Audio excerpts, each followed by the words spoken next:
La Caisse des Jardins du littoral gaspésien vous présente votre émission d'information Reflet d'ici. Bonne émission. Bienvenue dans votre Reflet d'ici. Cette semaine, votre émission des nouvelles locales et régionales est rendue possible grâce à la collaboration de nos différents journalistes, techniciens et bénévoles. Merci à eux. En manchette cette semaine, carte électorale. La Gaspésie craint pour sa voix à l'Assemblée nationale. On veut préserver 2 circonscriptions dans la Gaspésie. L'ensemble des parlementaires étaient d'accord. Pour ce faire, ils ont voté une loi qui suspendait le processus de révision de la carte électorale. Et ils se sont dit, on va suspendre le processus actuel, on va revoir les critères pour s'assurer qu'il ne se reproduise plus de situations où la Gaspésie perdrait ces comtés-là. Protection des côtes. Le BAP lance une audience publique d'envergure pour 47 municipalités. Eh bien, le ministre a reçu plusieurs demandes jugées recevables et là, ça a déclenché le BAP. Donc, ça, c'est vraiment pour la portion qui déclenche le BAP. Mais à ce moment-là, c'est les citoyens et c'est le ministre ensuite qui analyse les demandes et qui mandate le BAP. FMBM 2026. L'audace et la diversité au cœur de la 22e édition. Les centaines d'acteurs bénévoles qui gravitent autour de l'équipe permanente et du conseil d'administration du FMBM, toutes ces personnes sans qui tout ça ne serait pas possible, ainsi que les nombreux partenaires financiers. Nous, on y est via la Ville, via la MRC, via les autres partenaires, mais bref, on s'assure que toute la collectivité embarque dans cette grande aventure-là pour une 22e fois. Donner de son temps pour faire rayonner notre région. Je crois que le journalisme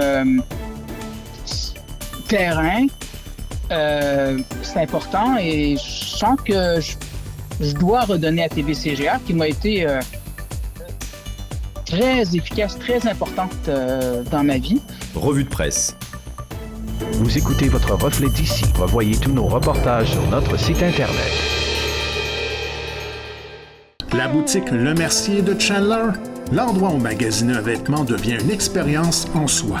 Venez nous voir en magasin et soyez accompagnés par des professionnels soucieux de vous offrir la qualité avec le style, l'originalité et ce pour toutes les occasions. Nous avons de tout pour le sportif, l'homme d'affaires et des occasions spéciales qui requièrent un service personnalisé pour faire de vos événements des moments inoubliables. 484 rue Hôtel de Ville Chandler, 418-689-2404 ou visitez notre page Facebook Le Mercier Chandler. Boutique Le Mercier, la référence en mode masculine en région.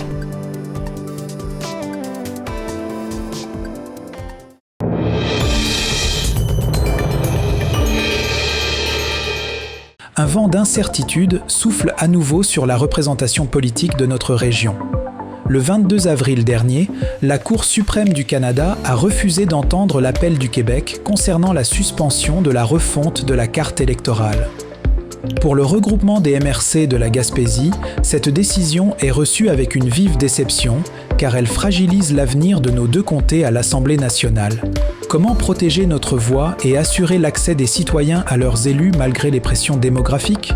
Nous en discutons aujourd'hui avec le président du regroupement des MRC de la Gaspésie, également maire et préfet de la MRC Avignon, Monsieur Mathieu Lapointe. Déjà, merci de prendre un peu de ton temps pour répondre à nos questions. J'ai vu donc que, suite effectivement à la décision de la Cour suprême du Canada d'entendre la demande d'appel, dans le fond, sur la refonte de la carte électorale, j'ai compris que le regroupement des MRC se dit déçu. Est-ce que ce refus marque comme définitivement la fin d'une bataille juridique pour sauver les circonscriptions ou est-ce qu'il y a des étapes qui peuvent se faire suite à ça? Je vous dirais que du côté juridique, définitivement, c'est la fin de cette bataille-là. Et nous, on se doutait que la voie juridique n'était pas la bonne pour arriver à nos fins. C'est-à-dire, nous, ce qu'on souhaite ultimement comme élus municipaux, c'est qu'il y ait 2 circonscriptions dans la Gaspésie, qu'on maintienne ces circonscriptions-là. Et la voie pour y arriver, c'est la voie législative avec les parlementaires à l'Assemblée nationale. Et c'est ce qu'on souhaite depuis longtemps, que ce soit débattu à Québec et non dans les tribunaux. Donc là, les tribunaux ont dit que Québec, essentiellement, n'avait pas utilisé le bon moyen pour venir sécuriser la Gaspésie, puisque c'était ça l'objectif initial. Tout le monde était d'accord à l'unanimité pour dire on veut préserver 2 circonscriptions dans la Gaspésie. L'ensemble des parlementaires étaient d'accord. Pour ce faire, ils ont voté une loi qui suspendait le processus de révision de la carte électorale et se sont dit, on va suspendre le processus actuel, on va revoir les critères pour s'assurer qu'il ne se reproduise plus de situation où la Gaspésie perdrait ces comtés-là. Et ensuite, on aura une nouvelle carte avec ces nouveaux critères-là. Maintenant, ce que les juges ont dit, ce que la Cour suprême est venue valider, c'est que le moyen qui a été utilisé par l'Assemblée nationale, c'est-à-dire la loi qui suspendait le processus, n'était pas le bon, avait trop d'impact sur l'ensemble des circonscriptions au Québec. Et même les juges de la Cour d'appel l'avaient dit, si vous voulez protéger la Gaspésie, il y a d'autres solutions que celles que vous avez utilisées. Et là, ce qu'on demande, c'est ces autres solutions-là, justement, notamment le statut d'exception qui peut être décrété pour notre région. Et dès que le jugement est tombé la semaine dernière, quelques minutes plus tard, la première ministre est venue dire, nous allons réagir par la voie législative, on déposera un projet de loi. Et ça, c'est la nouvelle que nous, on souhaitait entendre. D'accord, donc si je comprends bien, c'est comme modifier la loi, mais uniquement avec une exception qui concernerait la Gaspésie pour pas que ça touche l'ensemble du Québec, c'est bien ça? Il y a plusieurs solutions. Je connais pas le projet de loi, je connais pas ce que la première ministre souhaite faire et le ministre Roberge souhaite faire, mais assurément, nous, ce qu'on demande, c'est d'avoir un statut d'exception pour la Gaspésie et ultimement, de façon plus large, de revoir les critères pour s'assurer que dans 5 ans, dans 10 ans, dans 15 ans, on revienne pas à la même situation parce que ce qui va se produire, c'est qu'il y aura une concentration de la population dans les grands centres et les régions au Québec vont perdre leur voix à l'Assemblée nationale et on a besoin de ces voix-là. On pourrait pas avoir, si ultimement 75% de la population du Québec se retrouve à Québec et Montréal, ça voudrait dire que seulement 25% des députés représenteraient l'ensemble du territoire. Mais ça prend des députés sur le territoire partout pour entendre les gens, pour ramener les préoccupations des régions. Et c'est là-dessus qu'on souhaite que l'Assemblée nationale aussi réagisse et arrive avec des propositions. D'accord. Donc, dans le fond, c'est que le travail maintenant de la ministre, c'est de faire entendre autant aux partis d'opposition ou tous les partis, dans le fond, et les députés des grands centres comprennent cette réalité, dans le fond, de la Gaspésie, parce que j'imagine que la Gaspésie n'est pas non plus la seule à peut-être pouvoir être impactée comme ça dans le futur. Exact. Et c'est pour ça que on est confiant dans le processus, puisque dès le début, la loi, qui a été contestée, là où on a perdu là, à la Cour suprême, cette loi, l'objectif de cette loi-là qui avait été déposée, c'était simplement de dire on veut protéger la Gaspésie et à l'unanimité, l'ensemble des députés à Québec étaient d'accord à protéger la Gaspésie. Maintenant, il faut trouver le meilleur moyen, c'est à eux de trouver le meilleur moyen pour s'assurer qu'on a une représentativité, qu'on ait 2 comtés qui soient représentés, qui représentent la Gaspésie. On va leur laisser leur façon de faire, mais on sait qu'il y a un mécanisme qui existe, qui est ce qui se fait aux îles, ce qui s'est déjà fait à Ongava, ce qui s'est déjà fait à Bonaventure aussi, dans le comté de Bonaventure, il y a quelques années, c'est d'avoir des statuts d'exception pour la région, et ça, les parlementaires peuvent le faire. D'accord. Puis donc, pour terminer sur ce sujet, je sais qu'on s'en va vers des élections cette année, et je me demandais si est-ce qu'il y a besoin de bouger rapidement maintenant? Est-ce que c'est avec ce qui pourrait se passer cet automne, ça peut avoir un impact avec cette demande-là concrètement? Assurément, il est minuit moins une. C'est pour ça que j'étais content de voir la première ministre dès que le juge en chef de la Cour suprême a signifié leur décision. La première ministre a réagi en disant on va déposer un projet de loi et on va le déposer rapidement et c'est ce qu'on souhaite que soit fait puisqu'on veut que ça soit en vigueur pour la prochaine élection qui est en octobre. Sinon, la Gaspésie va perdre un comté. Même on le voit présentement, les partis politiques hésitent encore à présenter des candidats puisque les candidats connaissent pas encore le territoire qui sera les prochaines circonscriptions. Donc, il y a un enjeu. Ça prend un signal rapidement. Il faut agir dès la semaine prochaine. D'accord. Est-ce que le regroupement maintenant des MRC de la Gaspésie a des actions à faire ou maintenant c'est dans les mains de la ministre et on n'a plus qu'à attendre? Je vous dirais qu'effectivement, nous, on a signifié au ministre Roberge qu'on souhaitait qu'il agisse. On suit ça de très près, évidemment. Le présentement, la balle est vraiment dans le camp des parlementaires et on le sait qu'ils travaillent sur un projet de loi. Donc, on va attendre de voir le dépôt du projet de loi, mais l'objectif de ce projet de loi, à la base, c'est vraiment de venir sécuriser les deux comtés à Gaspésie. Donc, on est confiant pour la suite des choses. Le signal politique à Québec est fort et est clair. On s'attend maintenant à ce que ça soit positif dès la semaine prochaine. Merci beaucoup, Mathieu Lapointe, pour votre temps. C'est un grand plaisir.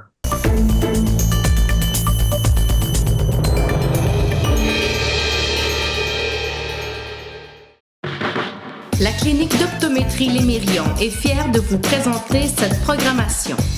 Le soin de votre vue passe sous les yeux de la clinique d'optométrie Lémirion. Avec un vaste choix de montures pour le style, le confort, les marques. Clinique d'optométrie Lémirion. 689-5553.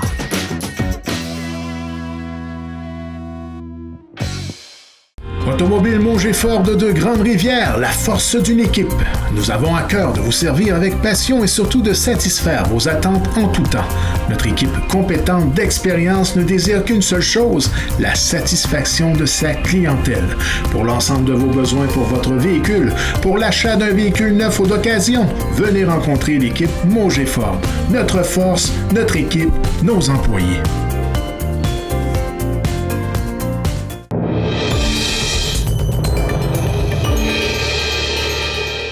Alors que le gouvernement s'apprête à lancer un vaste programme d'intervention sur les infrastructures côtières de la Gaspésie et du Bas-Saint-Laurent, le Bureau d'audience publique sur l'environnement entre en scène pour donner la parole aux citoyens. Ce projet d'envergure, qui touche 47 municipalités et plus de 200 sites, fera l'objet d'un examen public rigoureux entre le 19 mai et le 19 septembre 2026. Entre gestion des répercussions environnementales et démocratie participative, nous faisons le point sur la tournée d'information et les étapes cruciales de l'audience à venir avec Patrick Fournier, conseiller en communication au BAP. De mon côté, je me demandais si on pouvait peut-être commencer par, ça permettra de mettre un petit peu la table, faire un petit compte-rendu de votre tournée, justement. Bon, j'ai lu le document justement que vous avez dans votre communiqué, mais dans le fond, s'il y aurait moyen en quelques minutes, dans le fond, de faire un petit résumé de comment s'est passée déjà votre rencontre avec le public. Je sais qu'il y en a un qui avait été annulé, vous l'avez fait en ligne, mais dans l'ensemble, comment ça s'est passé? Je pourrais le mentionner. Oui, donc ça a bien été. C'est peut-être donner les dates, rappeler les dates. Là. Ça s'est tenu du 4 mars au 7 avril 2026. Donc, c'était la période d'information publique sur le programme. Ça durait 30 jours. L'objectif d'une période d'information publique, peut-être rappelé rapidement, là, c'était vraiment d'informer la population sur le programme en tant que tel. C'est pour ça que l'initiateur était présent pour faire une présentation d'environ 20 minutes, mais c'était aussi l'occasion d'informer les gens comment demander un examen public du projet au ministre de l'Environnement s'il le jugeait nécessaire. Fait que ça, c'était comme les deux grands objectifs. Alors, on a tenu donc 4 séances d'information. Habituellement, typiquement, le BAP en tient une seule, mais étant donné qu'il y a 47 municipalités touchées par le projet, on en a tenu 4. Il y en a eu une à Rimouski le 5 mars, une à Cap-Aumel le 12 mars, une à Carleton-sur-Mer le 19 mars, puis effectivement, il devait en avoir une à Grande-Vallée. Il y a eu une panne de courant là, qui a privé quelque chose comme 28 000 personnes. D'ailleurs, les gens qui nous écoutent sûrement c'est très possible qu'ils aient subi cette panne. Donc là, on l'a tenu le lendemain, donc le 25 mars, c'était seulement en ligne. On a publié d'ailleurs un compte rendu, là, c'est disponible depuis le 20 avril dernier, vous l'avez dit, là, c'est sur notre site web. Donc les gens peuvent le consulter. Ça fait un résumé un peu des actions que le BAP a faites pour informer la population dans le cadre de la période d'information, mais aussi un retour sur les préoccupations qui ont été entendues lors des séances publiques. Fait que si j'en nomme quelques-unes, vous avez la liste exhaustive dans le compte rendu, mais si je nomme un peu de quoi qui a été question. Donc les préoccupations étaient par exemple, là, sur la gestion et l'encadrement du programme en tant que tel. Les répercussions aussi du programme, quelles répercussions qu'il y a à avoir sur l'environnement, les mesures d'atténuation que le ministère des Transports pensait mettre en place pour les atténuer. Il y avait aussi des préoccupations sur des questions sur les interventions prévues sur les sites. Donc, il y a 228 sites identifiés dans le cadre du programme. Quelle intervention est prévue sur ces sites-là? Et même les sites, c'était lesquels? Ils voulaient savoir un peu.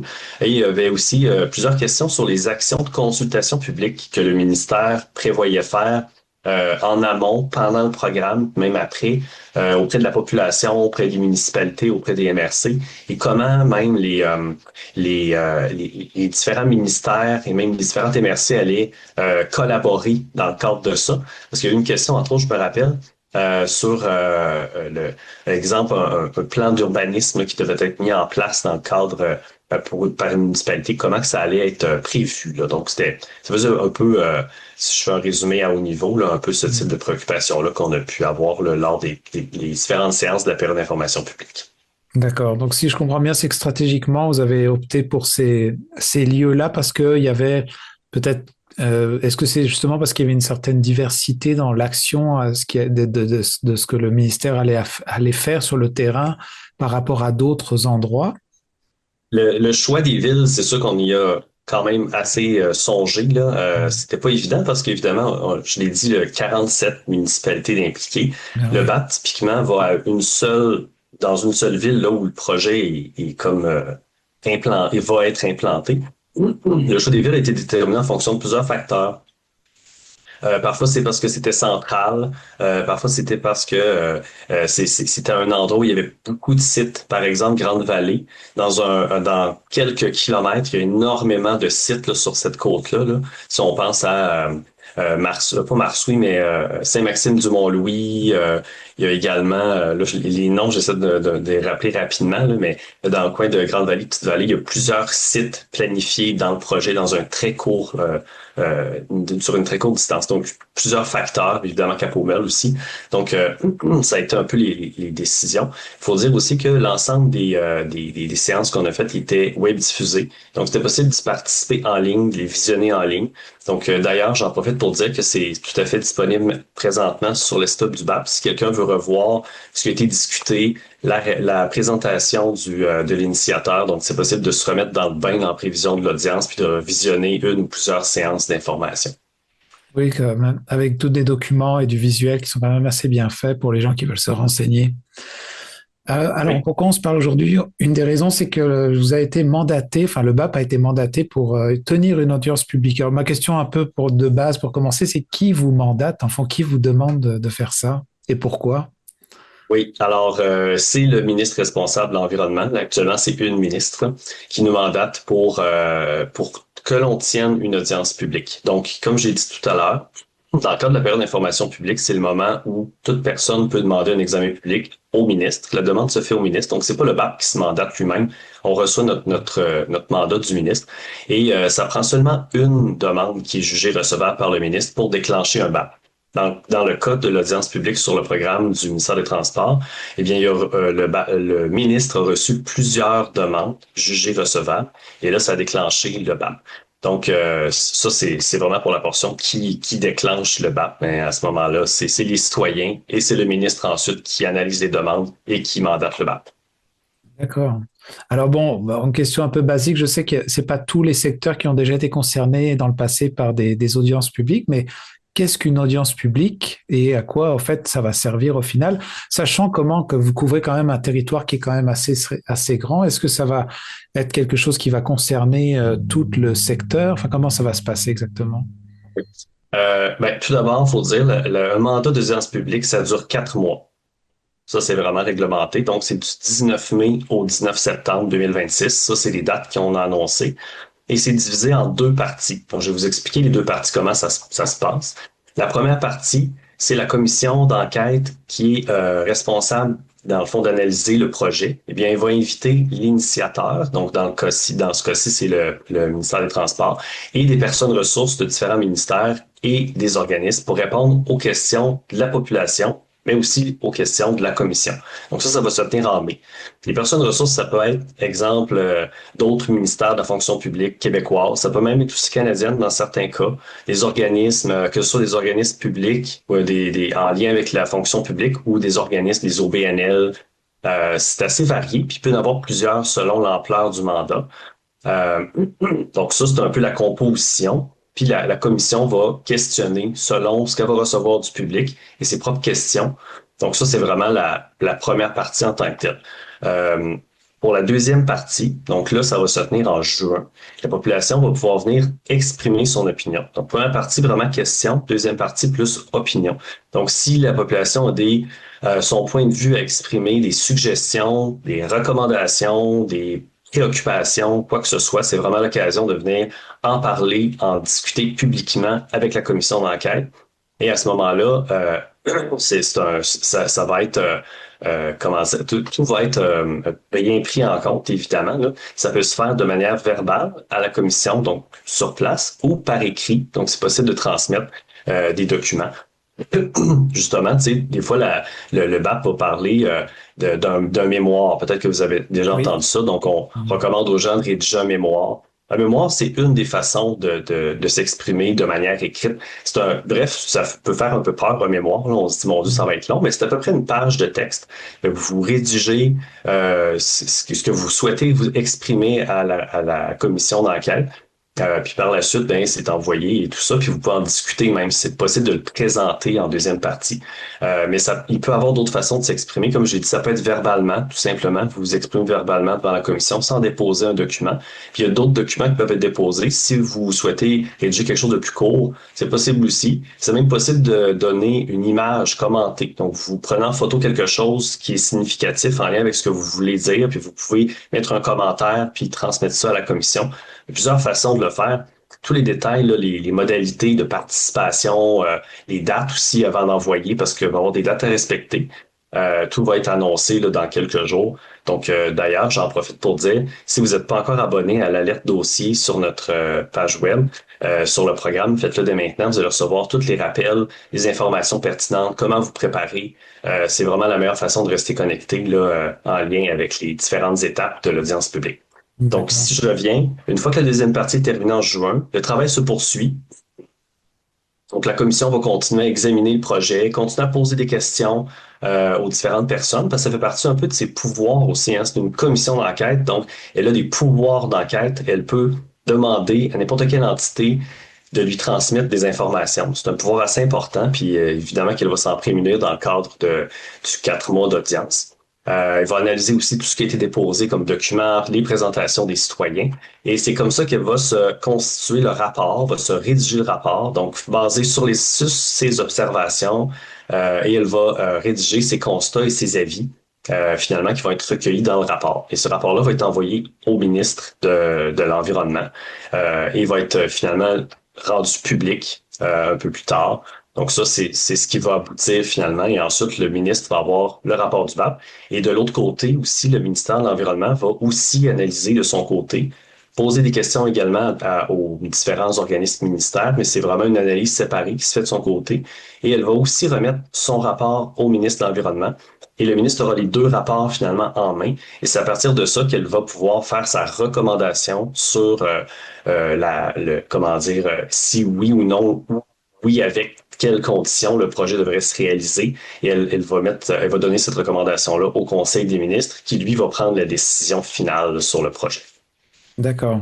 Oui, parce que c'est quand même un gros projet. Quand on lit et comme on prend le temps de se renseigner, les infrastructures, enfin le territoire à couvrir, comme vous l'avez dit, oui, ça concerne 47 municipalités. C'est vraiment très, très grand. Donc, ce que je comprends, c'est que tout va être aiguillé à un moment donné pour répondre, que ce soit les mémoires, les questions. Et il va y avoir, comme par exemple, quelqu'un déposerait un mémoire ou aurait une question.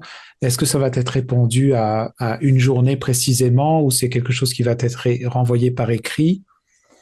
Et si une personne vient en première, comme j'ai dit tout à l'heure, il y a comme deux parties. La première partie, ça va être vraiment pour poser des questions. Si vous venez, juste faire une petite parenthèse, vous avez posé la question tout à l'heure, dans quelle ville vous allez aller ou à quel moment. La commission y travaille activement parce que vous avez parlé d'ampleur, c'est quand même un mandat d'ampleur.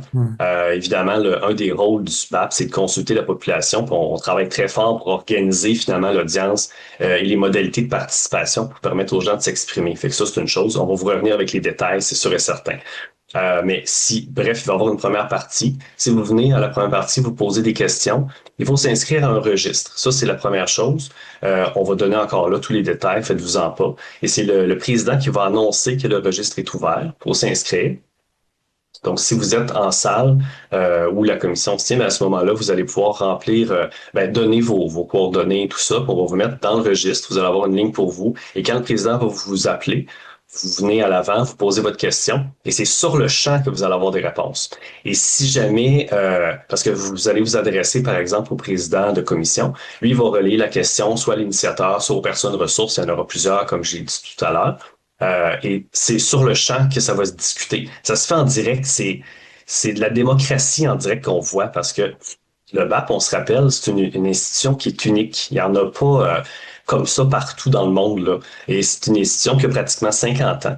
C'est un réel pouvoir que le citoyen a d'aller creuser un projet et ce qui lui tient à cœur. Donc, c'est un moment privilégié pour donner son opinion, poser des questions, et ça va être relayé par une commission d'enquête qui a des pouvoirs d'enquête directement à l'initiateur du projet et aux différentes personnes ressources. Donc, c'est assez puissant comme moment et comme action démocratique que vous pouvez faire. Et j'ajouterais même que pour un citoyen, c'est justement l'occasion de le faire dans son milieu, parce que, veut pas, le BAP existe pour les citoyens. C'est vraiment pour ça qu'on existe, c'est pour ça qu'on est là.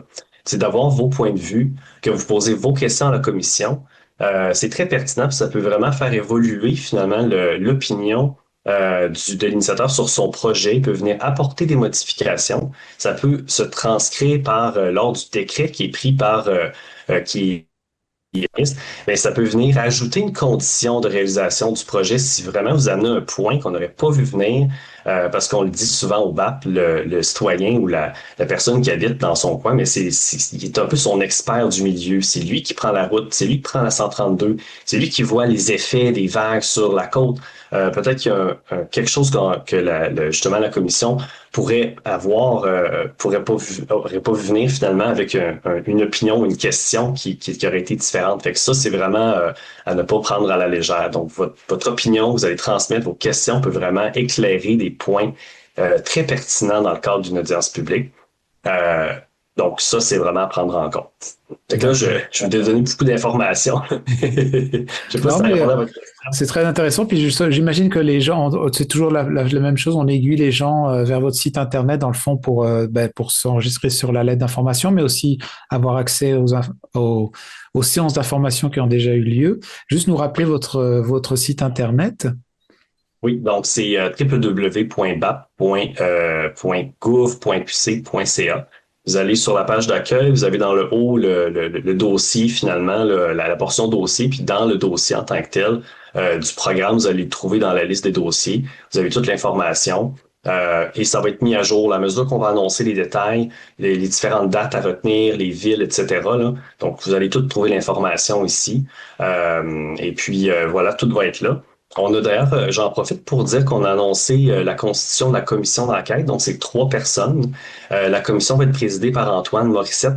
Peut-être que vous l'avez déjà vu dans d'autres audiences, là.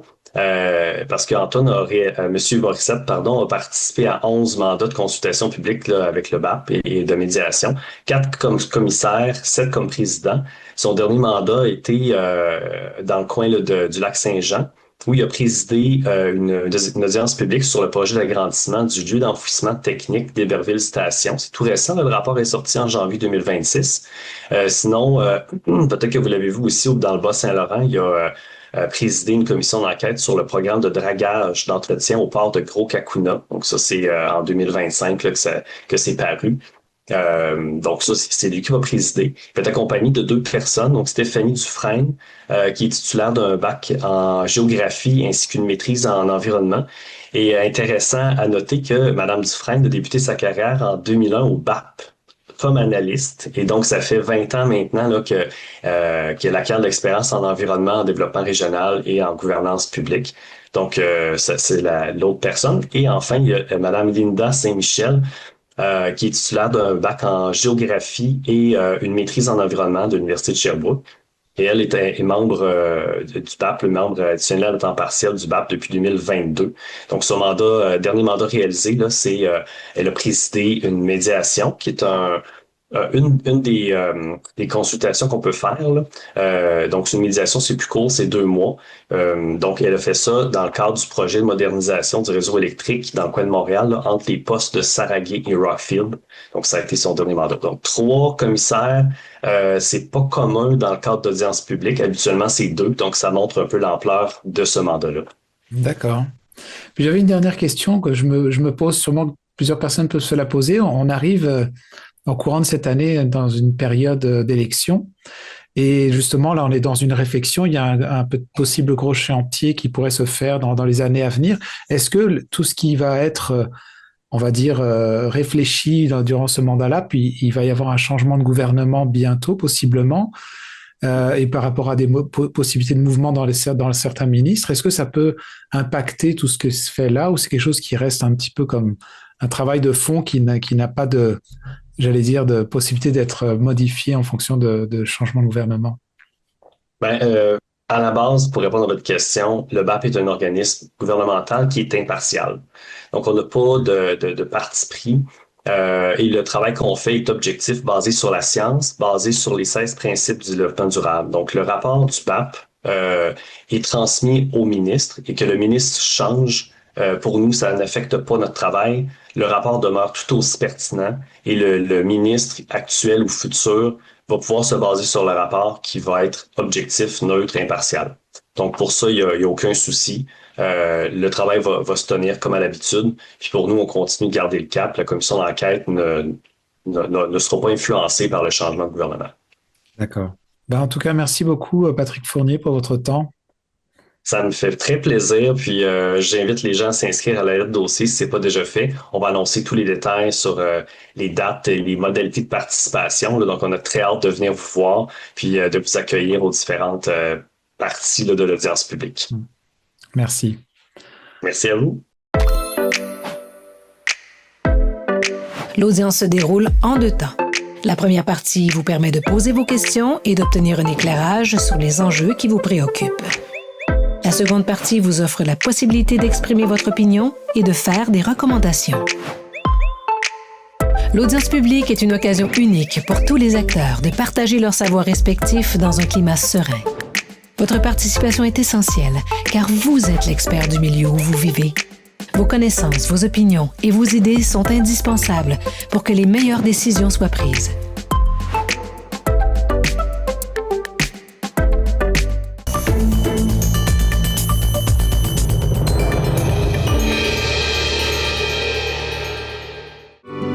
Vous recherchez une expérience d'hébergement en Gaspésie alliant un site exceptionnel avec la découverte d'un menu culinaire du terroir gaspésien? C'est ce que vous offre le motel Fraser de Chandler et le restaurant Le Sieur de Pabot. Utilisez notre borne automatisée lors de votre séjour, réservez une table, découvrez notre menu ou commandez votre repas directement sur notre site web. Pour un séjour inoubliable, le motel Fraser, un incontournable en Gaspésie.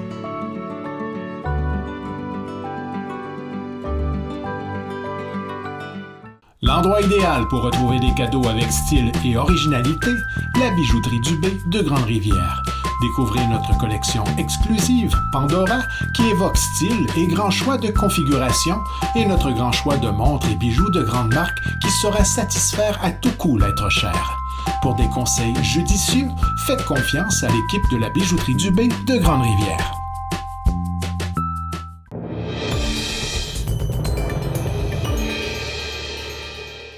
Le 23 avril dernier, l'effervescence était à son comble à Gaspé pour le dévoilement de la 22e édition du Festival Musique du Bout du Monde. Du 6 au 9 août prochain, la pointe de la Gaspésie vibrera au rythme d'une programmation audacieuse où la beauté des arts du monde rencontre l'immensité de notre territoire. De l'emblématique lever du soleil au Cap Bonami, aux soirées festives du chapiteau Harbour, préparez-vous pour une aventure humaine et musicale hors du commun. Voici un retour en images sur les moments forts du lancement de cette édition qui s'annonce déjà mémorable. Sans plus de préambule et sans trop de préparation, ça fait plaisir de me joindre à vous pour le lancement de la programmation 2026 du 22e FMBM. C'est incroyable. tout le monde se met ensemble à chaque année pour faire de cet événement-là l'événement le plus grandiose de tout l'Est du Québec, à mon humble avis, et mon jupon Gaspé ne dépasse certainement pas. En fait, année après année, depuis 22 ans, on reçoit des artistes de la planète au grand complet, qui se succèdent, qui nous font découvrir leur univers musical.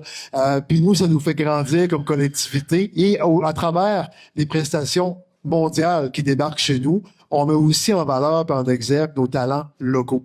D'ailleurs, à la première édition, si je ne m'abuse, en 2003, si je me rappelle bien, il y avait même un gars de chez nous qui avait fait le tour de la planète lui-même, Steve Boulay, avec la volée de Castor, qui était venu faire des prestations musicales aussi, en corrélation avec des artistes d'ailleurs sur la planète. Donc, ces alliances culturelles-là qu'on fait entre nos artistes locaux et les artistes d'ailleurs sur la planète, ben c'est ça qui fait la force du FMBM.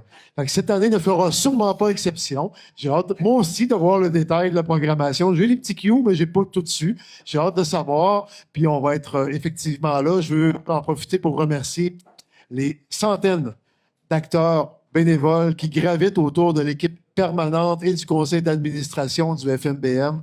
Toutes ces personnes sans qui tout ça ne serait pas possible, ainsi que les nombreux partenaires financiers. Nous, on y est via la Ville, via la MRC, via les autres partenaires.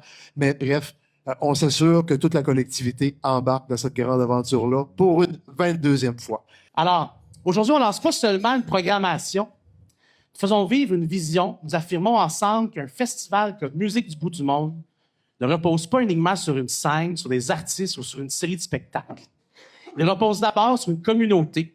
Il repose sur des gens, il repose sur une ville et sur une région qui choisissent, année après année, de croire à la force de la culture, en la force du FMBM.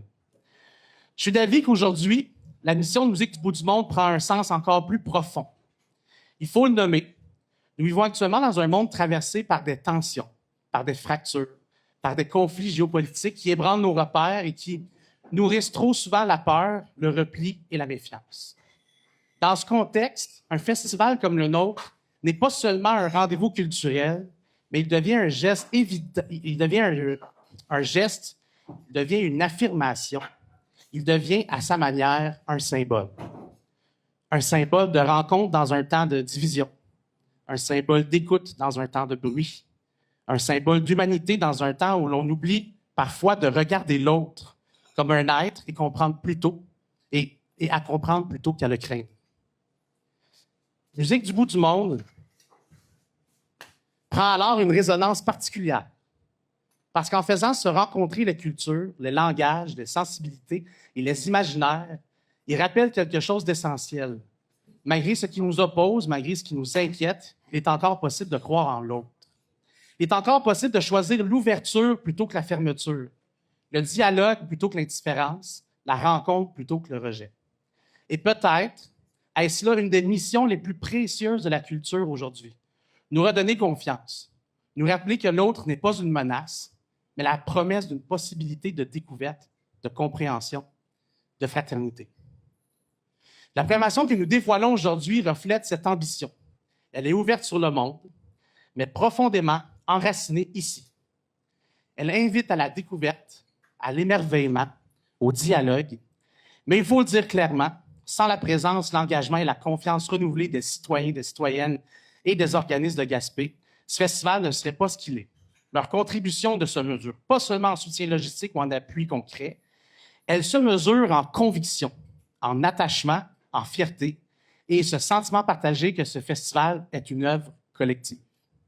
Et c'est peut-être ça, au fond, la plus grande réussite du FMBM, celle d'avoir su construire ensemble un événement qui dépasse le cadre du spectacle pour devenir un projet de société à l'échelle de notre communauté. Un projet accueillant, vivant, audacieux. Un projet qui fait entendre le monde tout en faisant rayonner Gaspé. Alors, aujourd'hui, en lançant cette nouvelle programmation, mais aussi ce prix spécial disponible sur place uniquement, nous lançons aussi un message de gratitude envers celles et ceux qui portent ce festival depuis le début ou qui s'y joignent pour la première fois. Un message de confiance envers notre capacité de continuer à rêver grand ensemble. Et un message d'espoir, celui que la culture quand elle est portée par une communauté unie, peut devenir une lumière dans une époque troublée. Bienvenue au lancement de cette nouvelle programmation. Bienvenue dans ce moment de fierté collective et bienvenue dans un festival qui, plus que jamais, nous invite à croire en l'autre.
Cette année encore, on vous propose un véritable voyage musical à travers les cultures, les langues, les rythmes du monde entier sans quitter la Gaspésie.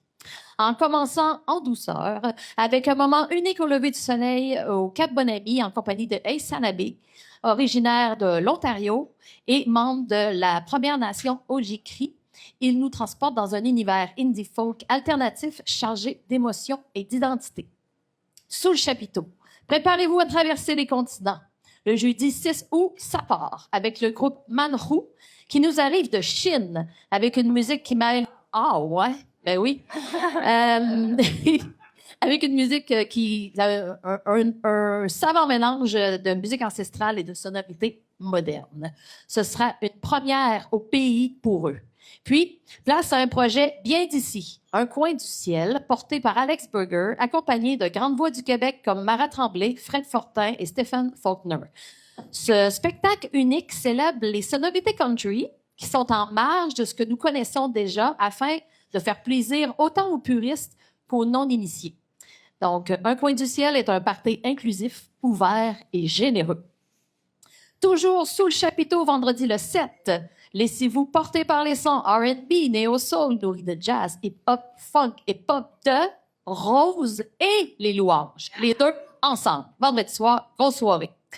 Qui, en passant, ont choisi le FMBM comme lieu de passage en Gaspésie cet été. Vous ne les verrez pas nulle part ailleurs cet été en Gaspésie.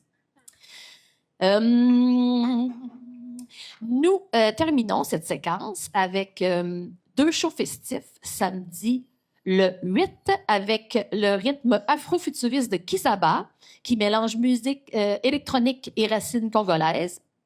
Et pour clore en beauté, Dodeline, band lyonnais, qui fait vibrer les sonorités créoles entre jazz, soul tropical et électro-percussif.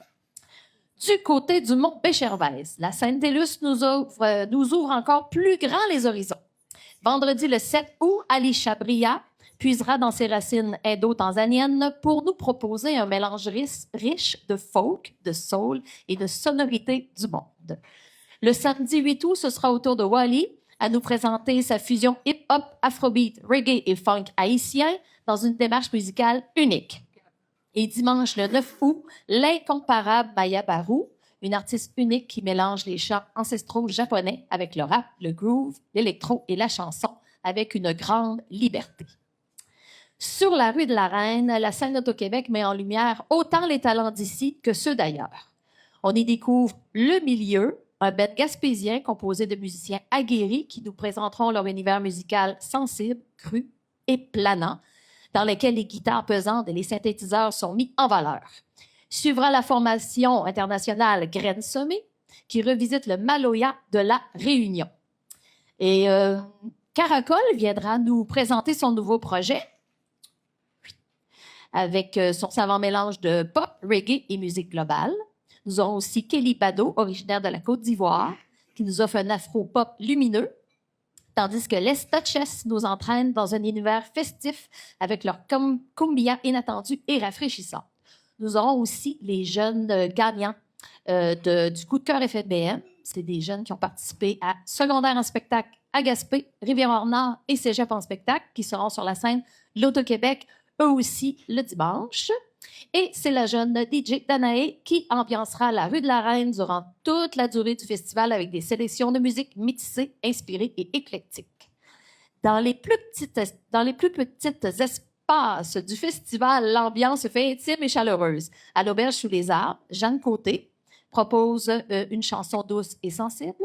Au Petit Café de Lens, le groupe Tout Feu nous enveloppe de folk acoustique. Et pour celles et ceux qui veulent danser jusqu'au bout de la nuit, direction le Paquebot Café et Brisbees.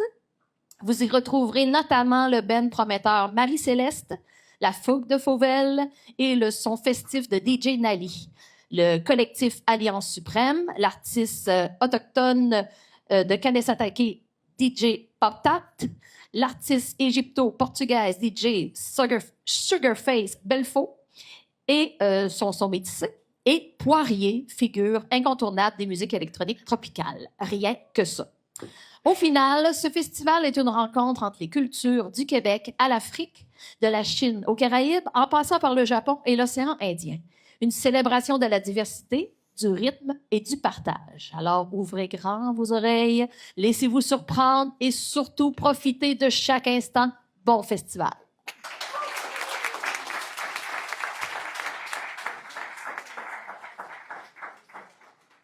OK, oui, parfait. Nous avons une collaboration avec Nuit d'Afrique, qui est un festival reconnu quand même à Montréal depuis plus de 13 ans maintenant.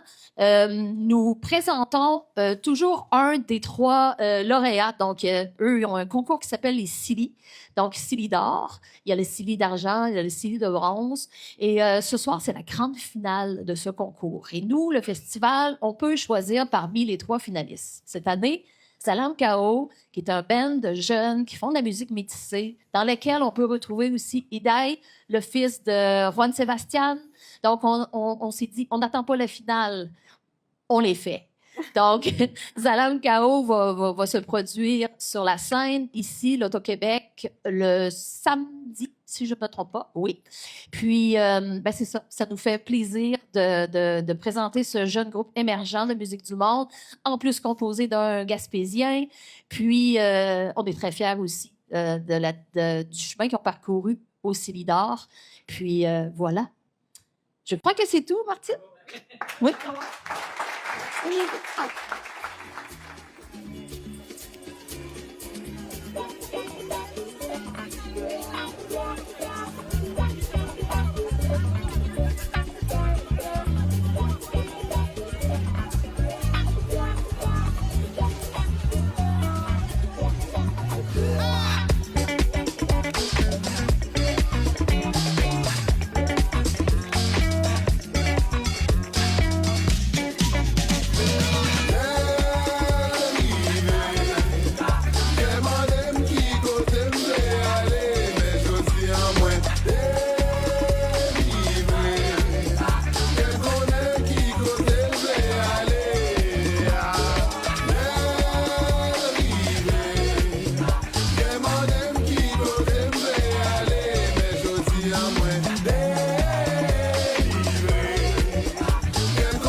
Marché Richelieu de Cap-d'Espoir, l'endroit où faire son épicerie, devient un plaisir à découvrir et à partager. Venez déguster nos produits du terroir gaspésien et nos spécialités cuisinées ici même, la cuisine de notre chef Nicolas. Que ce soit pour le prêt-à-manger ou un dessert fait maison, pour des produits frais, de la bonne bière gaspésienne ou simplement pour le plein d'essence, rendez-vous au marché Nicolas de Cap-d'Espoir.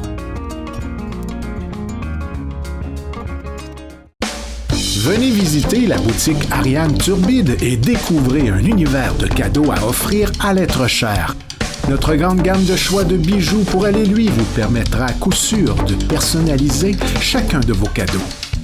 Bijoux en or, en argent, montres et accessoires de toutes sortes et des cadeaux pour les jeunes et moins jeunes. Venez découvrir nos exclusivités en boutique. L'équipe de la boutique Ariane Turbide se fera un grand plaisir de vous servir et vous conseiller judicieusement.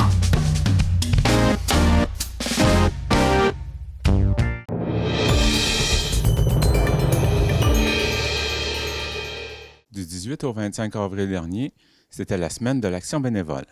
Pour TVRP, c'est l'occasion de mettre en lumière ceux qui offrent leur passion et leur expertise pour faire rayonner notre région. Lors de notre dernière Assemblée générale annuelle, 2 bénévoles ont d'ailleurs été honorés. D'un côté, il y a Thierry Haroun, qui a été souligné comme bénévole de l'année. Journaliste d'expérience depuis 25 ans, il est une voix bien connue à Bleu FM. Pourtant, malgré un horaire chargé, il choisit quand même d'offrir bénévolement son expertise à la TVRP pour couvrir l'actualité de chez nous. Ça, pour moi, c'est essentiel parce que c'est un peu comme redonner à ma collectivité via une télé communautaire qui, à mon avis, est névralgique, importante, centrale dans la démocratie de la MRC, déjà, dans Grande-Rivière et dans la MRC, bien évidemment. Je crois que le journalisme terrain, c'est important et je sens que je dois redonner à TVCGR qui m'a été très efficace, très importante dans ma vie. Donc, ça fait partie de mes valeurs, en fait, de donner à ma collectivité via TVCGR qui est présente depuis des décennies avec une petite équipe et qui fait beaucoup avec une petite équipe et qui tente d'être présente partout sur le terrain à couvrir ce qui concerne les gens, ce qui touche les gens, ce qui les interpelle, que ce soit à Percé, à Grande-Rivière, à Chandler, à Sainte-Thérèse, à Port-Daniel-Gascon. Écoute, honnêtement, là, que ce soit sur le plan social, culturel, affaires publiques, j'ai même eu l'occasion de faire des éditoriaux à TVRP. J'ai adoré ça. Et c'est une fenêtre sur le monde, c'est une fenêtre sur notre MRC. Donc, j'encourage tout citoyen de suivre l'actualité via TVRP. On est bien informé, avec une équipe professionnelle. Honnêtement, pour moi, c'est la moindre des choses de donner à ma communauté via cette télé remarquable. Pour lui, une télé communautaire est importante pour sa région. En prêtant sa rigueur professionnelle à TVRP, Thierry s'assure que les dossiers qui touchent directement les citoyens d'ici reçoivent toute l'attention qu'ils méritent. C'est d'aller là où les autres ne vont pas, c'est d'aller là dans le très, très local. Couvrir ce que d'autres ne vont pas oser couvrir en pensant que ça ne va pas intéresser la collectivité. Ben non. Les entrevues, je pense, à titre d'exemple, une série de reportages que vous avez fait sur les conseillers municipaux. Hein? Vous avez fait une série d'entrevues avec les conseillers municipaux de Grande-Rivière, de mémoire, si je ne me trompe pas.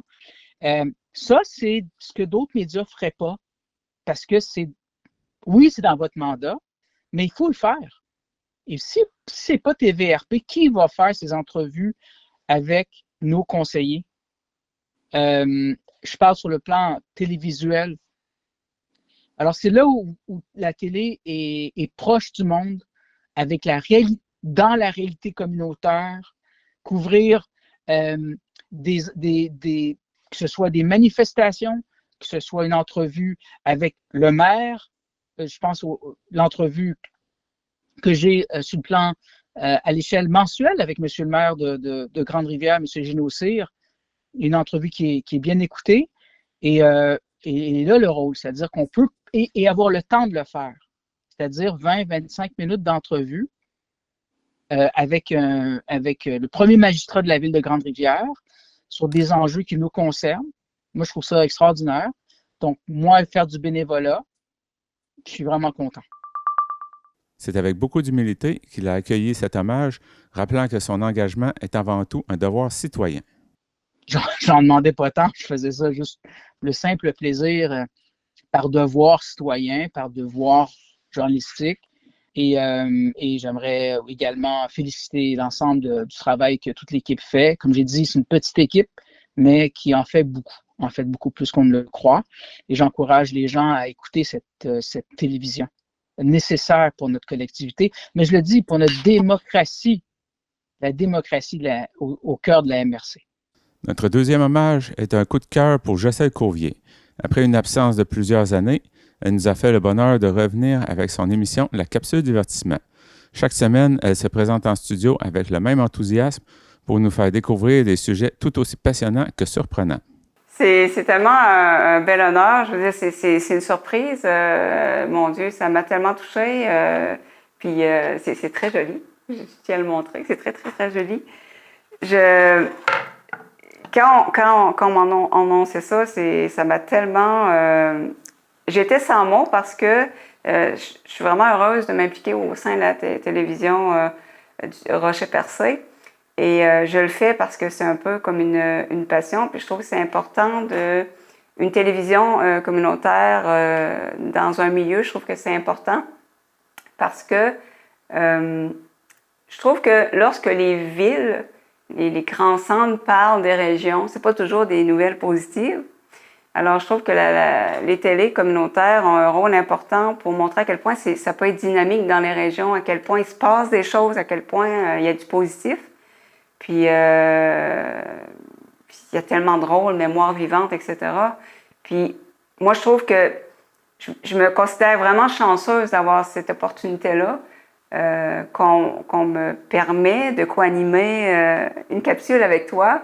J'ai toujours hâte à toutes les semaines et j'ai toujours un peu le syndrome de l'imposteur, là. J'ai toujours l'impression de je sais pas être à la hauteur de... Alors, ça m'a fait chaud au cœur et je me suis dit, ben c'est apprécié, c'est le fun. Ça donne aussi envie de continuer. Puis, je suis touchée de la confiance qu'on a en moi.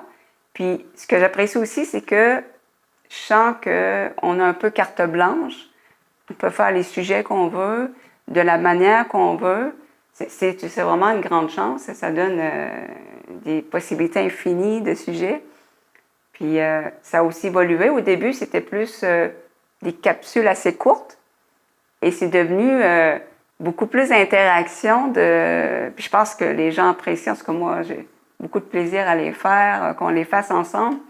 C'est devenu vraiment intéressant, là, Même pendant son absence, elle a continué à préparer des capsules en vue d'un retour. Pour elle, la télé communautaire est un outil puissant pour contrer les préjugés et montrer toute la vitalité de notre coin de pays. J'ai trouvé ça difficile. Bon, durant la pandémie, c'est ça, j'ai dû me confiner, tout ça.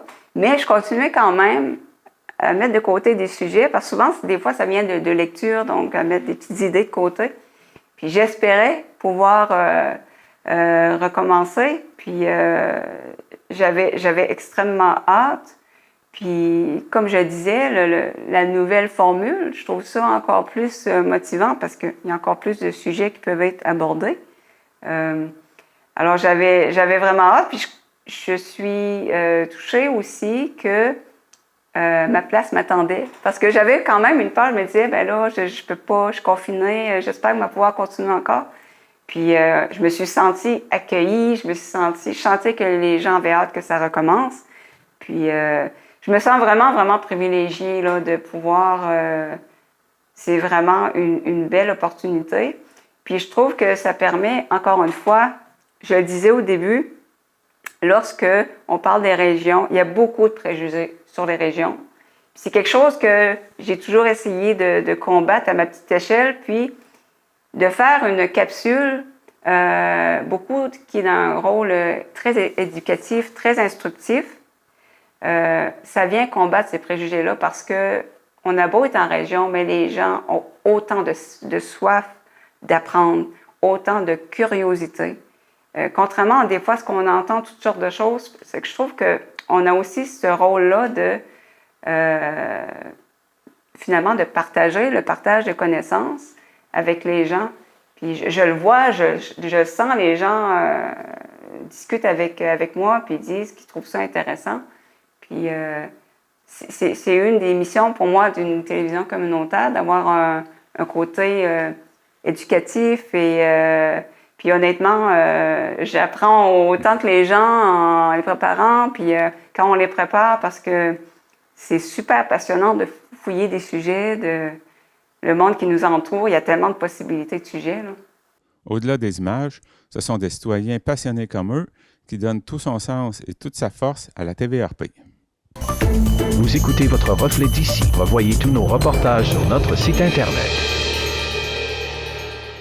Redonnez fière allure à votre voiture avec Jimmy Esthétique Auto Plus. Spécialiste en esthétique automobile complète, nous redonnons vie à votre véhicule à l'intérieur comme à l'extérieur. Et pour affronter nos hivers québécois, pensez à nos traitements anti-rouille paraphiniques, sans huile, efficace et durable. Brillance, protection, tranquillité d'esprit, Jimmy Esthétique Auto Plus, votre auto, notre passion.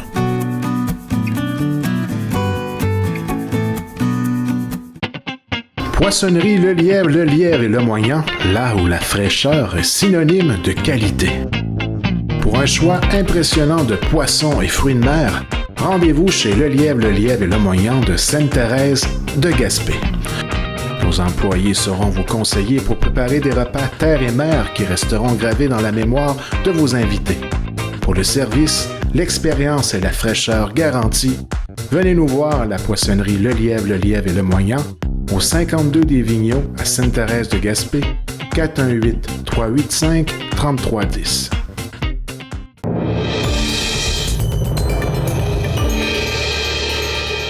Selon Bleu FM Sainte-Anne-des-Monts, la table de concertation féministe GYM dresse un lien direct entre la précarité matérielle et la sécurité des femmes dans son dernier rapport. L'organisme démontre que la pauvreté, l'endettement et la crise du logement constituent des obstacles majeurs pour celles qui tentent de quitter un milieu violent. En Gaspésie et aux îles, la situation est exacerbée par une hausse fulgurante du prix des loyers, dépassant les 55 % en 5 ans, et un manque criant de logements disponibles. Le rapport souligne que les femmes monoparentales et les aînés sont les plus durement touchées par cette vulnérabilité économique, alors que les femmes de la région sont 4 fois plus nombreuses que les hommes à être victimes d'infractions en contexte conjugal.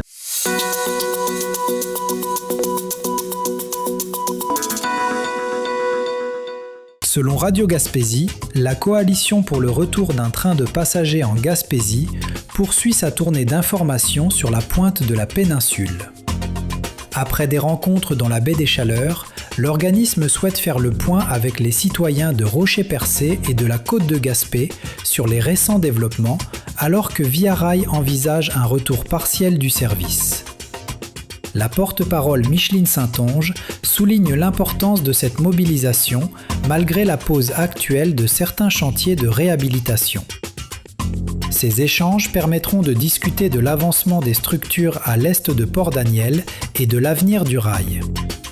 Après un arrêt à Chandler le 19 avril, la coalition donne rendez-vous à la population le 3 mai à la gare intermodale de Gaspé.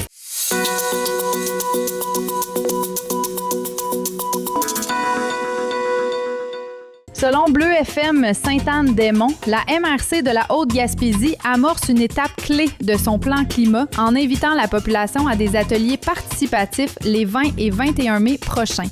Cette démarche vise à mobiliser les citoyens autour de solutions concrètes pour réduire les émissions de gaz à effet de serre et protéger les milieux naturels. Les rencontres prévues à Mont-Louis et à Sainte-Anne-des-Monts permettront d'informer la collectivité tout en recueillant ses idées pour accroître la résilience du territoire face aux défis climatiques. Ce plan d'action servira de feuille de route pour accompagner les municipalités vers une transition écologique durable, incluant l'efficacité énergétique et la gestion responsable des ressources.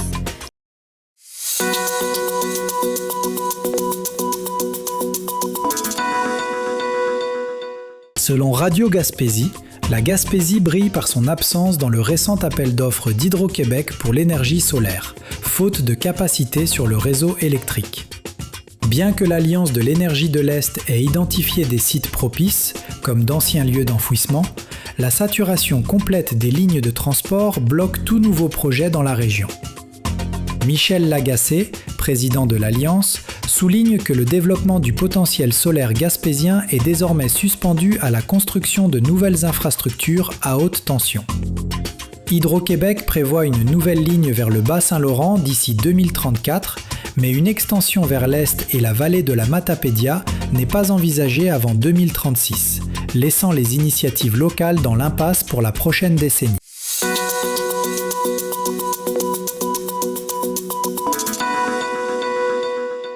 Selon Bleu FM Sainte-Anne-des-Monts, l'organisme La Concertation des luttes contre l'exploitation sexuelle a vivement réagi au témoignage anonyme d'une jeune Gaspésienne victime de traite et de viol au GHB. L'organisatrice communautaire Jenny-Laure Sully salue le courage de cette femme tout en confirmant les lacunes majeures qu'elle dénonce. L'organisme abonde dans le même sens que la victime. Les corps policiers manquent cruellement de formation pour faire face au réseau d'exploitation sexuelle.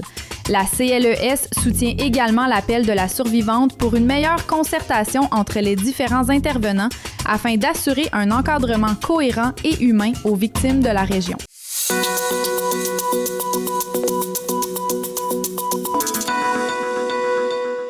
Selon Radio Gaspésie, Manu Babin a officiellement lancé sa candidature pour Québec solidaire dans Gaspé-Bonaventure lors de son investiture samedi dernier. Originaire de Bonaventure et résidant à Percé, cette cuisinière sur un navire de recherche scientifique mise sur son riche parcours en intervention sociale et communautaire pour porter la voix de sa région. Ses priorités incluent la souveraineté alimentaire, le soutien aux organismes communautaires, l'accès aux soins spécialisés et l'amélioration des transports. Souhaitant injecter plus d'humanité en politique, elle cite l'approche authentique de l'ex-députée Catherine Dorion comme source d'inspiration. Bien que son travail en mer limite ses déplacements cet été, elle prévoit une présence active sur les réseaux sociaux avant de se déployer sur le terrain dès le mois de septembre.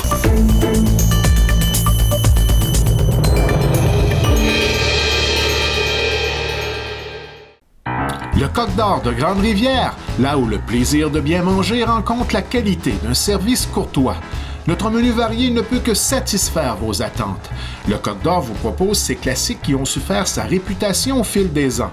De son fameux poulet en passant par sa poutine légendaire et sa pizza gourmande, font du restaurant Le Coq d'Or un incontournable en Gaspésie. Le restaurant est ouvert de 16h à 20h. Pour bien connaître les jours d'ouverture et nos heures d'opération, consultez notre page Facebook. Vous devez obligatoirement passer votre commande par téléphone. Vous avez le choix d'utiliser le service de livraison ou de venir chercher votre commande au bar laitier. Découvrez notre menu au restocotdor.com ou notre page Facebook et passez votre commande au 418-385-2733. Toute l'équipe de Michel et Terry Whittom vous attend à votre pharmacie Jean Coutu de Grande-Rivière. Pour des conseils professionnels, des produits de qualité, venez nous voir, ce sera un plaisir de vous servir. Des cosmétiques aux soins de beauté en passant par les soins de santé, c'est chez votre Jean Coutu de Grande-Rivière que vous trouverez satisfaction.